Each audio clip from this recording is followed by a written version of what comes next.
İyi günler değerli izleyiciler. Yeni bir Vizyondakiler programıyla daha karşınızdayız. Bu hafta vizyona yeni giren filmler arasından sizler için seçtiklerimize kısaca bir göz atalım. Так жалко всех этих людей, что хочется заколотить их всех в читальном зале и сжечь библиотеку. Bei diesem Spiel geht es darum, das Ego des Gegners klein zu kriegen. Ich habe leider überhaupt keine Ahnung, wovon Sie sprechen. Das ist aber schade. I was in prison.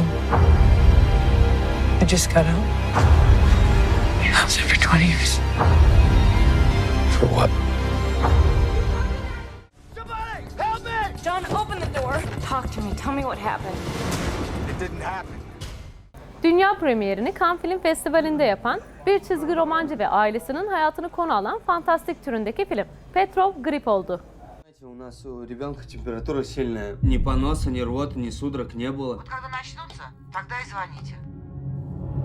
Film, Rusya'yı saran bir grip salgınında geçiyor. Özellikle çarpıcı görüntüleriyle dikkat çeken filme adını veren çizgi romancı Petrov, yüksek ateşten havale geçirirken çocukluk anıları yüzeye çıkıyor ve salgın kurbanı ailesiyle birlikte geçmişin günümüzle, şiddetin şefkatle, ateşin etkisiyle iç içe geçtiği, sancıların gerçekleştiği bir girdaba kapılıyor. Rusya'nın en tanınmış tiyatro ve film yönetmenlerinden Kirill Serebrennikov'un müzik tarihine eğilen 2018 filmi Leto'dan sonra çektiği Petrov grip oldu, dünya premierini 2021 Cannes Film Festivali'nde yaptı. Fakat Serebrennikov yurt dışına çıkma yasağından dolayı filmin galasına katılamadı.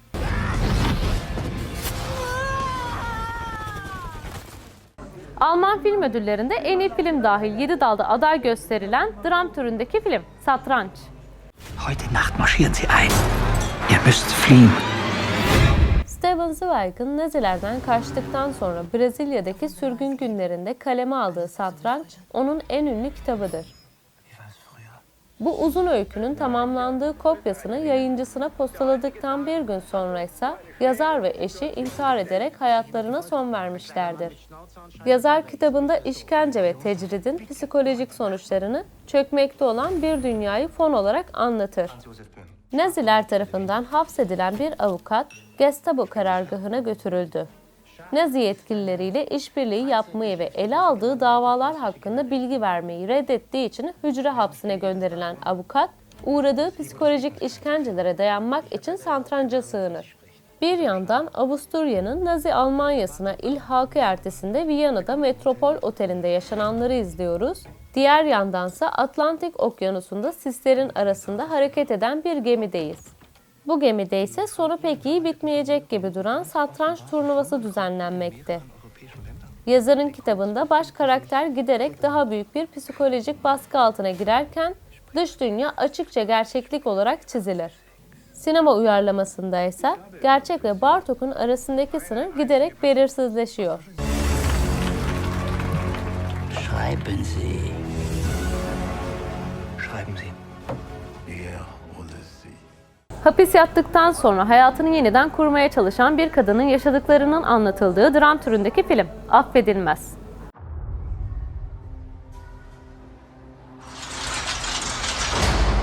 Sandra Bullock, iki polisi öldürmekten dolayı 15 yıllık uzun bir hapis cezasına çarptırılan bir kadını canlandırıyor. Cezası sonlandıktan sonra hapisten yeni çıkmış bir kadın olan Ruth, tekrar topluma karışmak istiyor. Ancak geçmişi ve yaptıkları peşini bırakmıyor. Ruth memleketine döndükten sonra komşuları tarafından sert bir şekilde yargılanmaya devam ediyor. Filmin adından da anlaşılacağı gibi uzun zaman önce işlediği suç için kimse onu affetmeye istekli olmuyor. Bir zamanlar evim dediği yerde acımasız yargılamalarla karşı karşıya kalan Ruth'un kefaret için tek umudu, bir zamanlar terk etmek zorunda bıraktığı ve uzun süredir görüşemediği kız kardeşini bulmaktır. Does your release alter the terms of your no contact order? You don't have to give me a speech. I'm looking for Katie. Nobel Ekonomi Ödülü sahibi ünlü matematikçi John Loss'un hayatını konu alan 2001 yapımı biyografik türündeki film Akıl Oyunları. Welcome to Princeton. Film, asosyal bir matematikçi olan John Nash'ın hayatını konu ediyor. John, kazandığı bir bursla iyi bir üniversitede öğrenim görmeye başlar.